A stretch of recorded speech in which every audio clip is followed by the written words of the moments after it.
మొన్న అమ్మాయి wedding first night తర్వాతే ఆ ఇన్సిడెంట్ జరిగింది. ఇప్పుడు ఈ అమ్మాయి పెళ్ళై ఫస్ట్ నైట్ తర్వాతే ఇలా జరిగింది. There is something. There is nothing sir. ఎక్కువ చదువుకుంటే ఇదే ప్రాబ్లం. సీరియల్ కిల్లర్స్ ఉండడానికి ఇది సినిమా కాదు, ఓదేలనిస్తున్న ఊరు. కుక్కలిగ్గులు పెట్టకండి. అనుమానం వచ్చిన వాళ్ళందరికీ రోకల బండ ఎక్కిస్తే బగారా కక్కెరటి కక్కుతారు. బాంచత్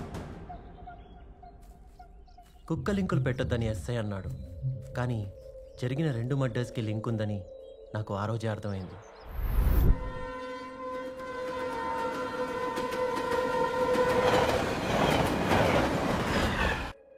ఓ గాడ్, మళ్ళీ మర్డర్ జరిగిందా? It's really scary. పాపం, ఎన్ని డ్రీమ్స్తో మ్యారీడ్ లైఫ్లోకి ఎంటర్ అయ్యారో. నాకెందుకో ఈ హత్యలు కంటిన్యూ అవుతాయేమో అనిపిస్తుంది స్ఫూర్తి.